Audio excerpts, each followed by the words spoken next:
The first time I saw the human child, I thought someone had brought their pet to Galactic Defense Academy by mistake.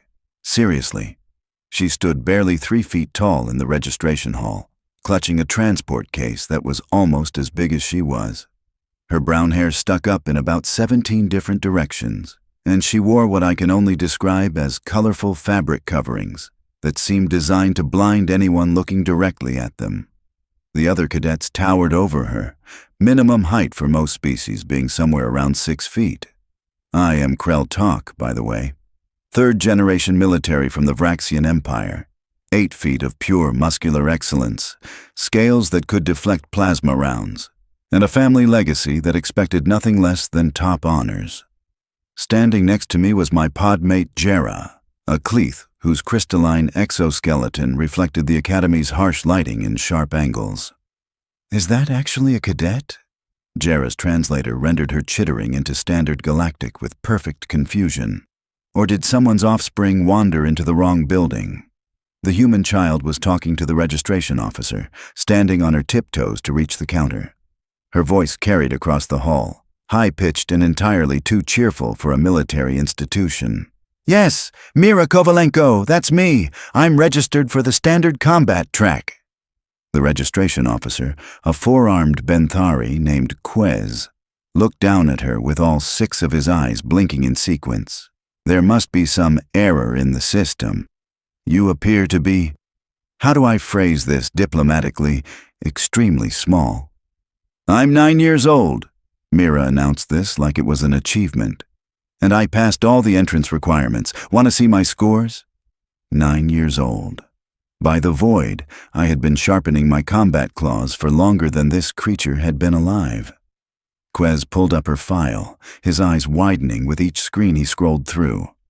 "This says you brought a companion animal? For emotional support?" "Oh, that's Pancake." Mira hefted the transport case onto the counter with surprising strength. "He's my best friend. The Academy said I could bring one personal item, and I picked him." Through the case's ventilation holes, I caught a glimpse of something moving, something with claws, something that made a sound like a miniature engine growling. "What species is Pancake?" Quez asked, professionally masking what I suspected was growing horror. "He's a honey badger from Earth." "Isn't he the cutest?" Jera leaned toward me, her translator picking up her whisper. "What is a honey badger?" "No idea," I muttered back. But I give the human child approximately 4 hours before she realizes her mistake and calls her parents to retrieve her. The Academy had never accepted a human before, let alone a human child. Our species had only recently made contact with Earth, and their admission into the Galactic Defense Force was still controversial. Humans were soft, weak, and died if you looked at them wrong. They required specific atmospheric conditions, specific temperatures, specific gravity levels. They were made of meat that bruised easily and bones that snapped under pressure. And this particular human was the size of some species' lunch. Orientation began the next morning in Arena 7, the largest combat training facility on Station Kepler. 200 cadets from 40 different species filled the tiered seating, all of us wearing the Academy's standard gray training uniforms. The human child sat in the front row, legs swinging because her feet did not reach the floor, still clutching that transport case. Instructor Valnix entered the arena floor, her reptilian features set in the permanent scowl that had terrified 3 generations of cadets. She was a legend, a decorated combat veteran who had personally fought in the Terminus Wars and lived to tell about it. "Welcome to Galactic Defense Academy." Her voice boomed through the arena without need for amplification. "Over the next 4 cycles, we will transform you from whatever soft, pathetic creatures you currently are into warriors worthy of defending galactic space. Most of you will fail. Some of you will quit. A few of you will excel." Her eyes, cold and calculating, swept across the assembled cadets. They stopped on Mira. "And apparently, some of you brought your offspring to registration day by mistake. Small human, why are you still here?" Mira stood up, and I swear the entire arena held its collective breath. "I'm Cadet Kovalenko, ma'am. I'm supposed to be here." A ripple of laughter spread through the upper tiers. Someone from the Hrakken delegation shouted, "Did she bring her dolls too?" More laughter. Mira's face turned red, but not from embarrassment. I recognized that look from studying Earth's limited cultural database. That was anger. "I passed the entrance exam." Her voice cracked slightly but remained defiant. "Same as everyone else here." Valnix raised one clawed hand, silencing the arena immediately. "The entrance exam tests knowledge and basic aptitude. It does not test whether you will survive your first combat scenario, which, statistically, you will not." "Then I guess I'll be a statistic that surprises you," Mira shot back. The arena fell silent. Nobody talked back to Instructor Valnix. Nobody who wanted to keep their scales, skin, or exoskeleton attached to their body anyway. Valnix's eyes narrowed. "You have spirit." "Unfortunately, spirit does not stop plasma rounds. Report to medical for species-specific training modifications. Dismissed." As the cadets filed out, I heard the whispers starting. Bets were being placed on how long the human child would last. The over-under was currently set at 3 days, and I was tempted to take the under. The first week of training was brutal by design. Valnix believed in the old military philosophy of breaking cadets down before building them back up. We ran obstacle courses in varying gravity. We studied galactic history and military tactics until our brains felt like overcooked protein. We practiced hand-to-hand combat until every muscle screamed for mercy. The human child kept pace, barely. She required an environmental suit for the high-gravity runs. Her physical capabilities were laughable compared to most species. During combat drills, she got thrown around like a rag doll by partners who were not even trying particularly hard. But she kept getting back up. "Why doesn't she just quit?" Jera asked one evening as we watched Mira limp toward the medical bay after a particularly rough sparring session. "She has to know she is outmatched." "Pride, maybe," I suggested. "Humans are apparently very stubborn." "Stubborn is not the same as capable," Jera pointed out. "And she still has not shown anyone this pancake creature. Do you think it even exists?" The answer to that question came during week 2, when Instructor Valnix announced the first major evaluation, the Companion Combat Assessment. Many species in the Galactic Defense Force utilized companion animals for various purposes. The Cleath bonded with razorhawks. The Hrakken fought alongside armored serpents. The Vraxian military, my own people, sometimes employed siege lizards for heavy assault. Each cadet who had brought a companion would demonstrate their ability to work alongside their animal in a controlled combat scenario. Failure meant immediate dismissal from the program. The arena was packed for the assessments. This was entertainment as much as evaluation. I watched a Cleath cadet whose Razorhawk took down 3 combat drones in under 20 seconds, its metallic feathers slicing through the air with lethal precision. A Hrakken's armored serpent crushed a ballistic dummy with enough force to make the arena floor shake. Then came Mira's turn. She walked onto the arena floor, still looking impossibly small against the vast space, carrying the transport case. The laughter started immediately. What is she going to do? Throw boxes at the targets? Maybe the box is her companion. This is embarrassing. Someone stop this before she gets hurt. Instructor Valnix raised her hand for silence. "Cadet Kovalenko, you may begin when ready." Mira set the transport case down and opened the latches. "Okay, Pancake, time to show everyone how awesome you are." What emerged from that case was possibly the most ridiculous creature I had ever seen. It was small, roughly the size of a standard compression pack, with black and white fur that stood up in a wild pattern. Its face looked perpetually angry, with small dark eyes that seemed to contain pure concentrated rage. It waddled more than walked, its body low to the ground, claws clicking against the arena floor. The entire arena burst into laughter. "That is her fearsome companion? It looks like someone's discarded floor covering. I have seen more intimidating dust particles." Mira's face was red again, but she knelt down next to Pancake, whispering something into what I assumed was the creature's ear. The honey badger made that strange growling sound I had heard before, like a small engine preparing for launch. Valnix activated the combat scenario. 3 training drones materialized, standard level 1 threats designed to test basic coordination between cadet and companion. They were not particularly dangerous, more annoying than anything, equipped with foam projectiles and grab arms. "Begin," Valnix commanded. The drones moved toward Mira and Pancake, hover systems whirring. Pancake looked up at Mira. Mira nodded, and then everything went absolutely insane. The honey badger moved like physics was a suggestion it chose to ignore. One moment it was standing still, the next it was airborne, launching itself at the nearest drone with a sound that I can only describe as a war cry from something much, much larger. The drone never stood a chance. Pancake latched onto it with claws and teeth, ripping into its casing like it was made of paper.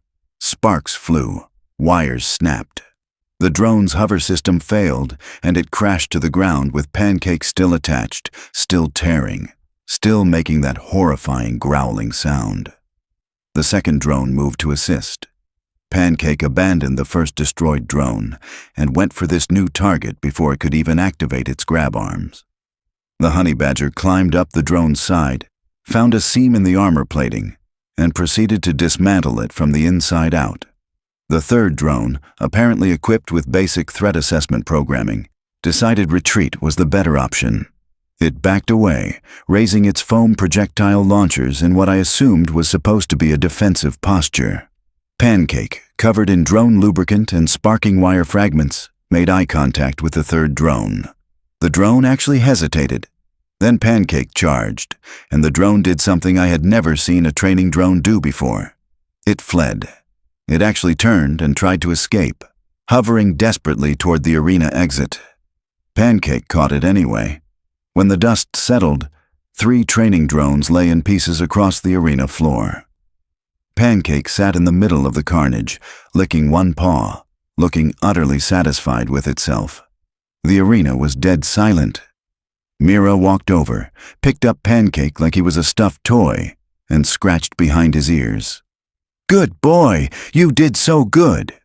Pancake made a pleased chittering sound, completely ignoring the destruction around him. Instructor Valnix stood frozen, her expression unreadable. Finally, she spoke. What species did you say that was?" "Honey badger, ma'am, from Earth." Mira was beaming. "They are super tough. Pancake once fought off 3 dogs, a snake, and my neighbor's cat all at the same time. That creature is classified as a companion animal on your planet? Well, technically Pancake is kind of wild, but he liked me, so I kept him. My mom was not happy at first, but Pancake grew on her." Valnix walked closer, examining the destroyed drones. Each one looked like it had been fed through industrial shredder.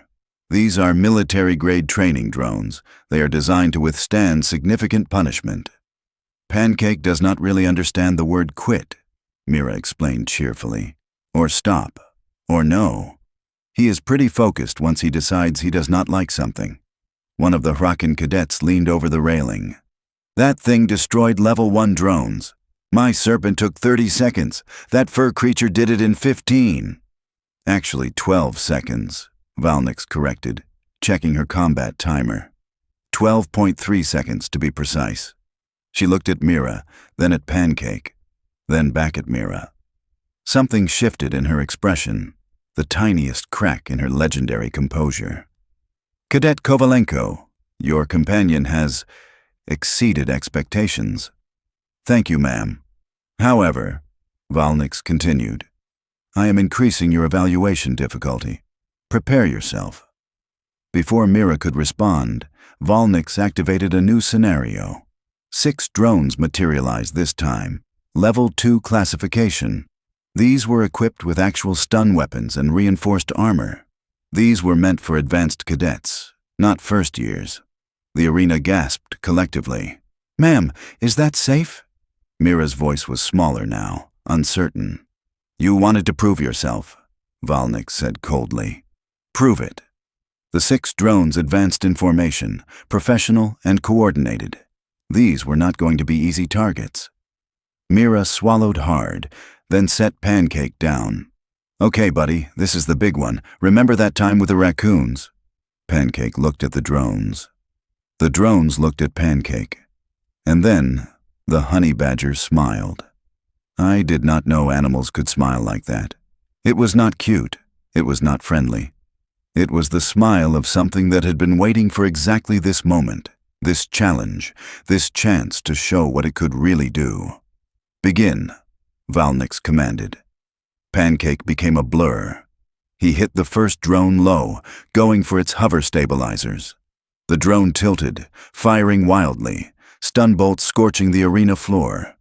Pancake dodged each shot like he could see the future, moving with impossible speed for something shaped like a furry tube. The second drone tried to grab him. Pancake bit its manipulator arm, and I heard metal crunch. The drone retreated, sparking. 3 drones surrounded him, coordinating their attack. Pancake went up and over, using one drone as a launching platform to reach another sensor array. Claws found circuits. Teeth found wiring. Mira was not just standing still either. She had pulled out what looked like a small remote control from her pocket, pressing buttons rapidly. "Pancake, left, now right, behind you!" They were coordinating, human and honey badger working as an actual team. Mira tracked the drone's movements, calling out positions. Pancake executed with absolute precision and terrifying enthusiasm. One drone fell, then another, then a third. The remaining 3 drones adapted, trying a new strategy. They spread out, attempting to divide Pancake's attention. One fired a stun net, standard capture protocol. Pancake looked at the net, looked at the drone that fired it, and I swear he looked offended. He caught the net in his teeth, ripped it apart, and used the pieces to temporarily blind one drone's sensors. While it flailed, trying to clear its vision, Pancake demolished the other 2 with systematic efficiency. The blinded drone was last. Pancake took his time with that one, almost playfully batting it around before finally putting it out of its misery. 6 level 2 combat drones. Destroyed. Time elapsed, 28 seconds. Pancake waddled back to Mira, leaving absolute devastation in his wake. She picked him up, hugging him tight while he made happy, chittering sounds. The arena remained silent for exactly 5 seconds. Then someone started clapping. Then another. Then the entire arena erupted in cheers and applause. Even the Hrakken delegation was applauding, and they hated everyone. Instructor Valnix stood perfectly still, watching Mira and Pancake with an expression I could not quite read. Finally she spoke, her voice cutting through the noise. Silence. The arena obeyed instantly. "Cadet Kovalenko. That was the most impressive companion combat demonstration I have witnessed in 15 years of teaching at this academy." She paused, letting that sink in. It was also completely terrifying. "What do you feed that creature?" "Mostly protein kibble," Mira answered, "and sometimes scrambled eggs as a treat." "Oh, and he really likes peanut butter. But Mom says too much gives him gas, so I have to be careful." Valnix blinked all 4 of her eyes in sequence. "That thing runs on kibble and peanut butter." "Yes, ma'am." "Right." Valnix made a note on her datapad. "Approved for companion combat certification, also approved for level 3 training scenarios, pending medical clearance for both you and your Pancake." The arena erupted again, cadets shouting congratulations and disbelief in equal measure. Jera leaned toward me. "Did that actually just happen?" "I think so," I said, still processing. "I think a human child and her earth animal just set a new academy record." The other cadets are not laughing anymore. She was right. The mockery had evaporated, replaced by something else. Respect, maybe. Or possibly fear of what other surprises Earth might have hidden behind its soft, squishy exterior. As Mira left the arena, Pancake riding on her shoulder like a furry, destruction-capable trophy, I caught sight of her expression. She was smiling, but it was not a childish smile. It was knowing, confident. It was the smile of someone who had been underestimated her entire life and had learned to use it as a weapon. Over the following weeks, everything changed. The cadets who had mocked Mira now watched her with cautious respect. Some even approached her for tips on companion coordination. The Academy rumor network was buzzing with speculation about Earth and what other surprises humanity might bring to the Galactic Defense Force. I found myself training alongside Mira more often. She was still physically weaker than most species, still required environmental modifications, still stood 3 feet tall in a world built for giants. But she was smart, adaptable, and absolutely fearless. And she had Pancake, who had somehow become the Academy's unofficial mascot and most feared combat companion simultaneously. During one training session, Jera asked Mira the question we were all wondering. Why did you choose a honey badger as your companion? Surely Earth has larger, more obviously powerful animals. Mira thought about this while Pancake investigated a nearby equipment locker with intense curiosity. Pancake found me, actually. I was hiking with my parents, and he just kind of appeared. Most people would have run away, because honey badgers have a reputation. But I saw how smart he was, how brave, how he did not care what anything else thought of him. He just existed on his own terms.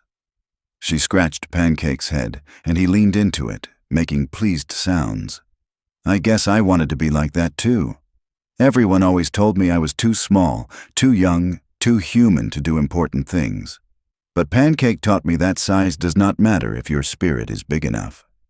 And also if you have really sharp claws and absolutely no sense of self-preservation, I added. Mira laughed. Yeah, that helps too. That night, lying in my bunk, I reflected on what I had learned. The Galactic Defense Force had protocols for hundreds of species, thousands of combat scenarios, and millions of possible threats. But nobody had prepared us for humanity's particular brand of chaos. Humans bonded with creatures that should terrify them. They turned weakness into strategy. They looked at impossible odds and decided those odds were merely suggestions. And apparently, they did it all while feeding peanut butter to animals that could dismantle military equipment with their teeth.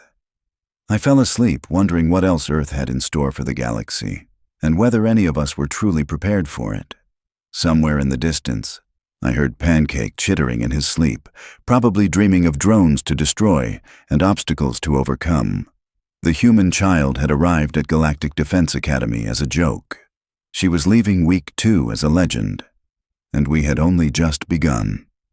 The morning after Mira's evaluation, I woke to find my data tablet flooded with messages. Apparently, footage of Pancake destroying 6 Level 2 drones had spread across the entire Academy network, then jumped to the wider Galactic Defense Force channels, and was now trending on 17 different planetary news feeds. Humans and their violent fur tubes were officially viral. Breakfast in the cadet mess hall was chaotic. Mira sat at a corner table, trying to eat her protein rations while approximately 40 cadets surrounded her, asking questions in a dozen different languages.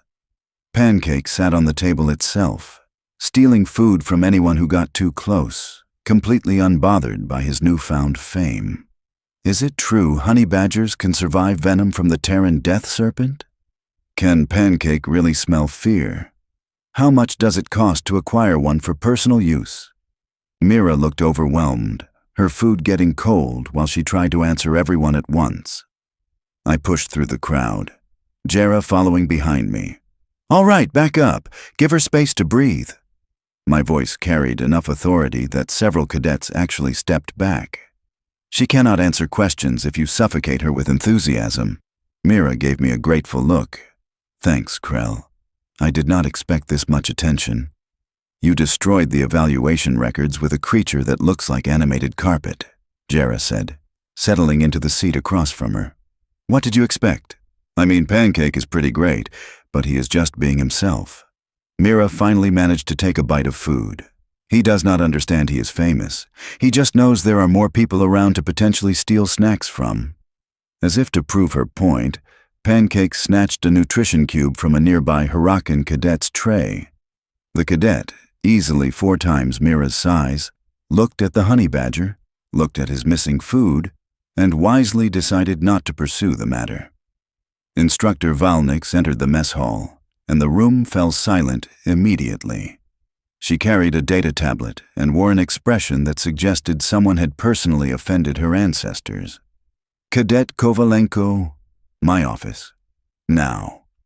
The mess hall collectively inhaled. Being summoned to Valnix's office was rarely good news. It usually preceded either expulsion or assignment to the most brutal training scenarios available. Mira stood quickly, Pancake climbing onto her shoulder. Yes, ma'am. I exchanged worried glances with Jera as they left. Think she is in trouble? For setting records? Unlikely, but Valnix looked irritated about something.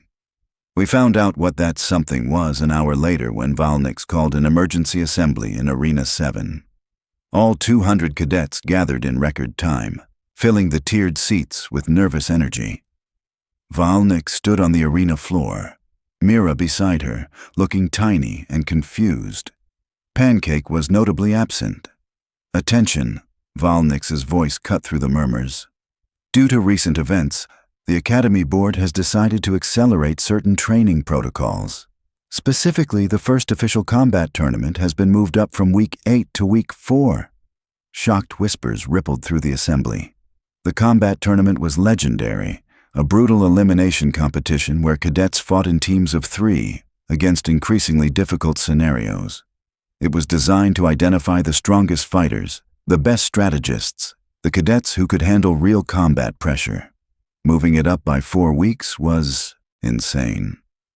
This decision was not mine, Valnix continued, her tone making it clear what she thought of that fact. However, Galactic Command wants to assess current capabilities, particularly regarding newly admitted species. Her eyes flickered to Mira. We have 3 days to form teams and prepare. Team rosters are due by sunset tomorrow. The assembly dissolved into chaos as cadets immediately started forming alliances and plotting strategies.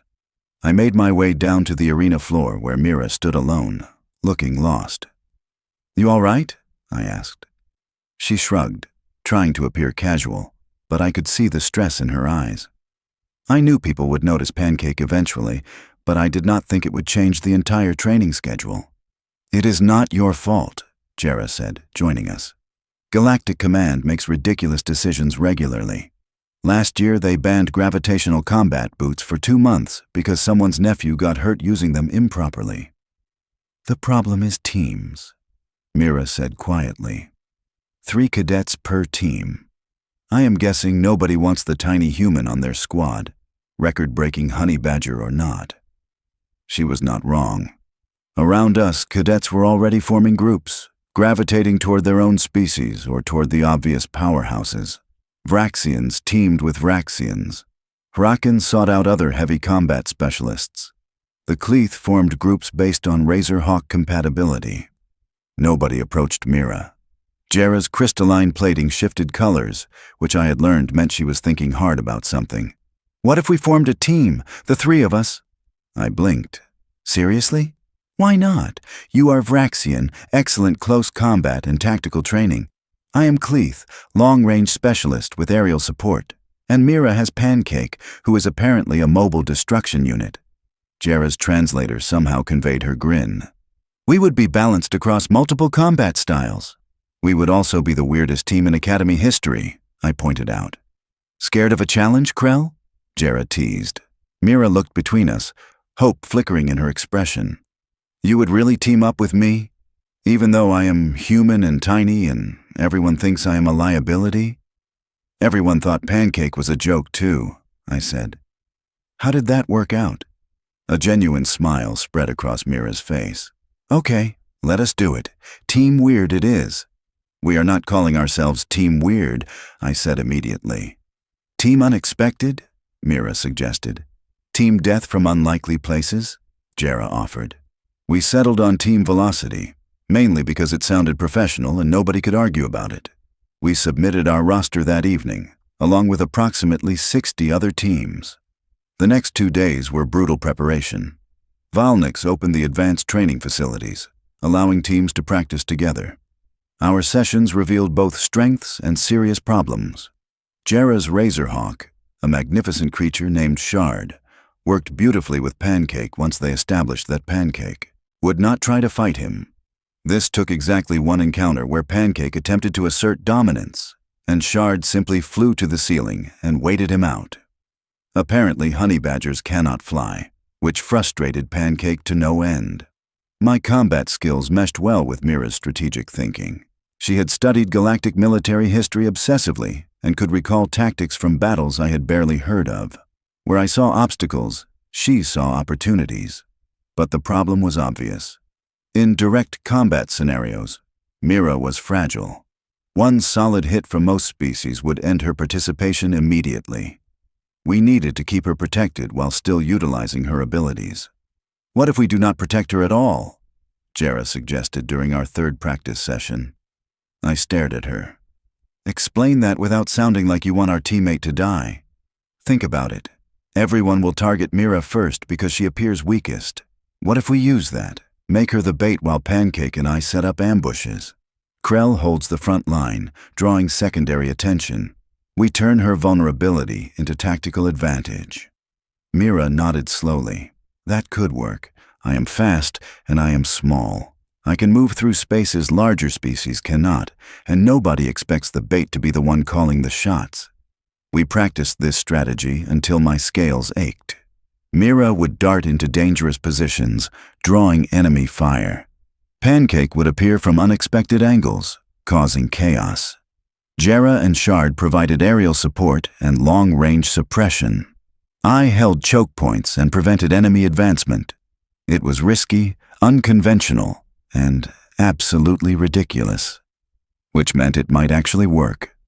Tournament day arrived with all the ceremony and pressure the Academy could manufacture.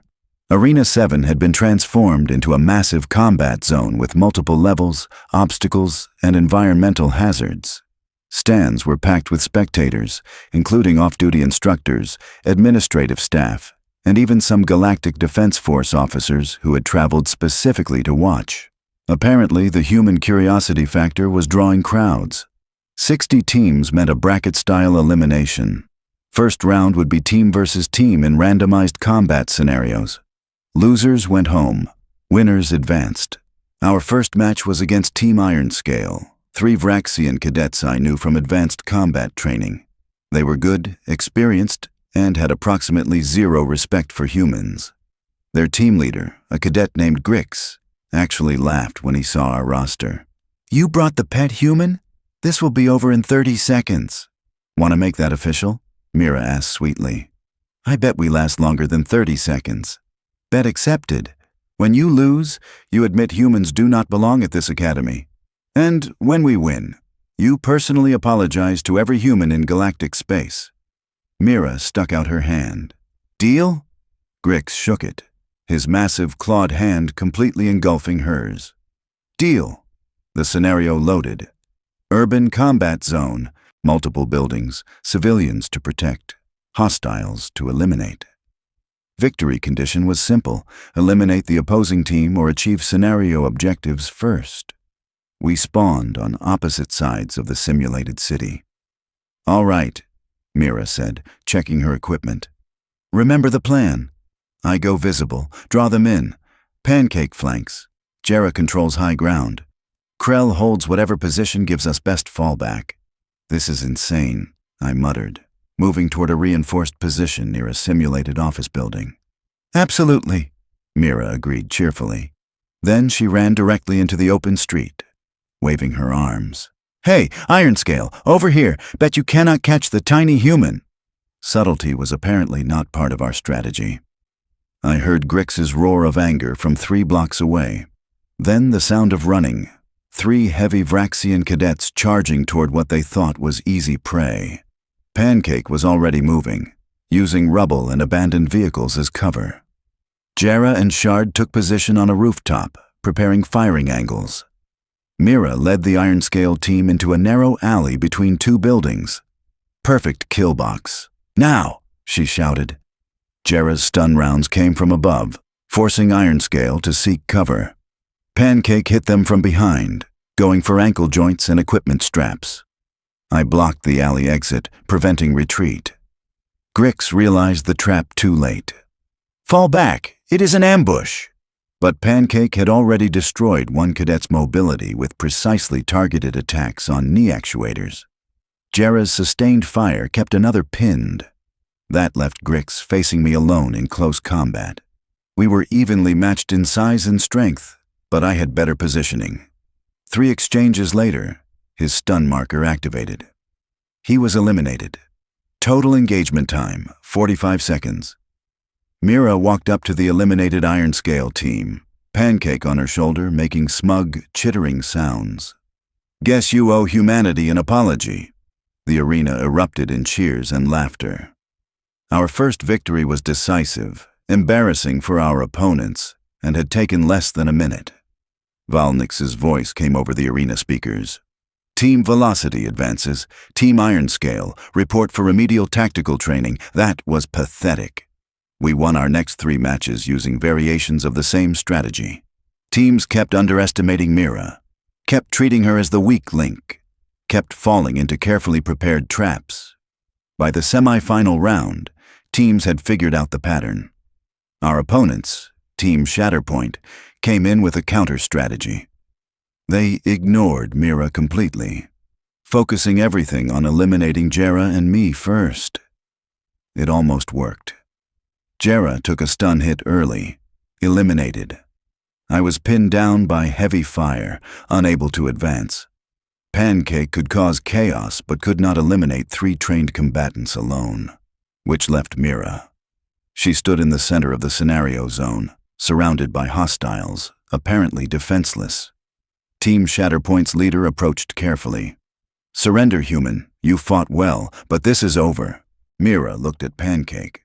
Pancake looked at Mira, and then she pulled out the remote control she had been hiding in her utility belt. "Pancake Protocol Omega." I had no idea what that meant. Apparently, neither did Team Shatterpoint.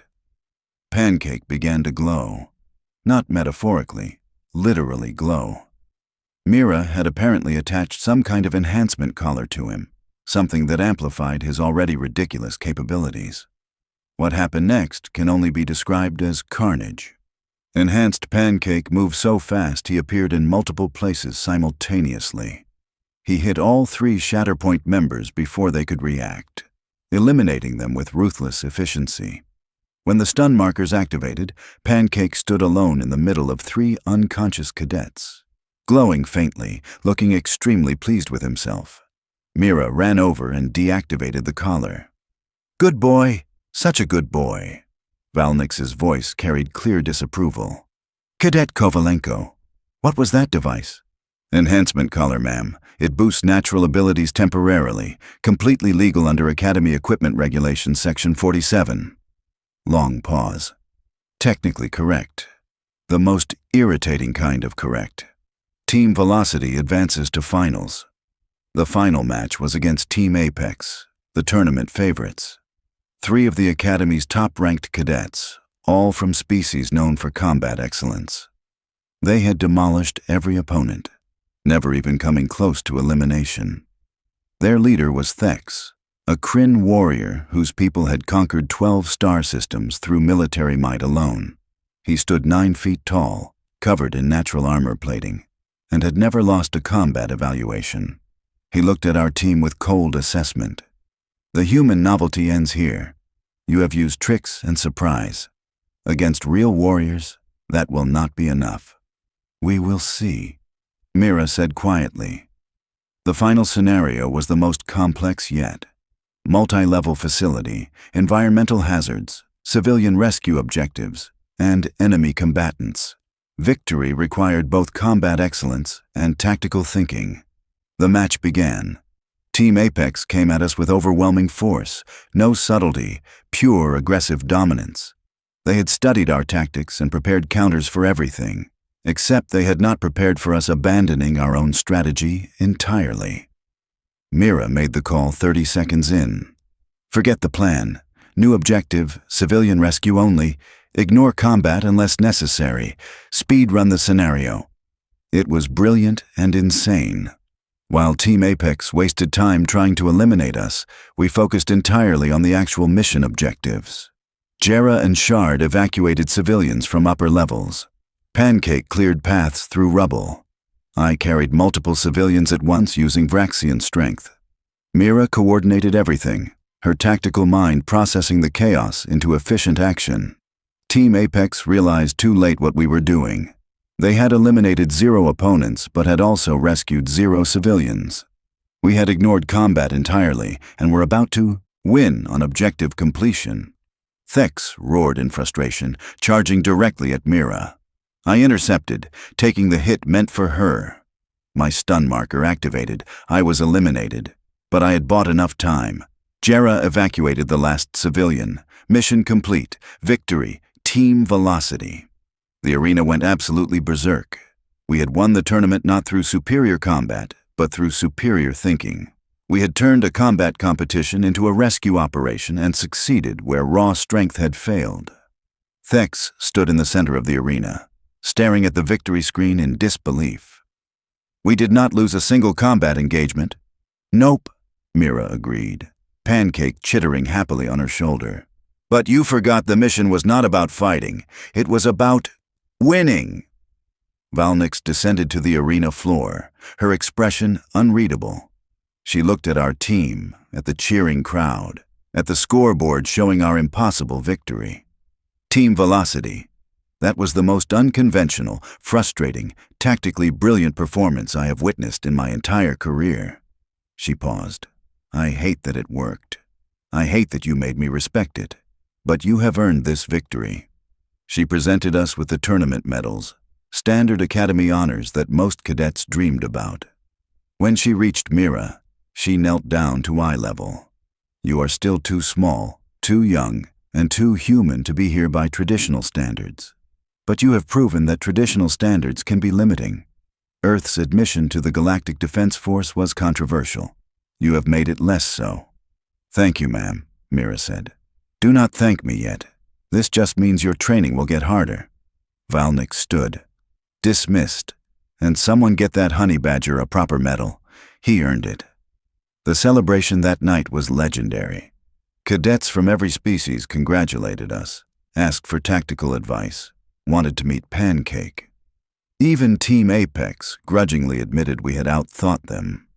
I found Mira later, sitting alone on an observation deck, looking out at the stars. Big day, I said, settling beside her. Yeah. She was quiet for a moment. You know what is weird? I came here expecting to prove humans belong in the Galactic Defense Force, but I think I actually proved something different. What is that? That belonging is not about being the biggest or the strongest or the most traditionally powerful. It is about bringing something valuable, even if that something is different from what everyone expects. Pancake climbed into her lap, making contented sounds. Your people are going to change the galaxy, I said. If one human child and her ridiculous animal can do this, I cannot imagine what happens when Earth gets fully involved in galactic affairs. Mira grinned. Probably chaos. Definitely chaos. But maybe good chaos? Is there such a thing? With humans, you are about to find out. In the distance, I could hear other cadets still celebrating, the sound of species from across the galaxy, united in shared experience. The Academy had brought us together, but it was Mira who had shown us what cooperation across differences could achieve. 3 months ago, I thought the human child would last 3 days. Now I was proud to call her my teammate and my friend. Pancake chittered, probably dreaming of future combat drones to destroy. And somewhere in the Galactic Defense Force headquarters, I imagine some very stressed officers were trying to figure out how to prepare the universe for humanity's unique approach to everything. Good luck with that. We would need it. All of us.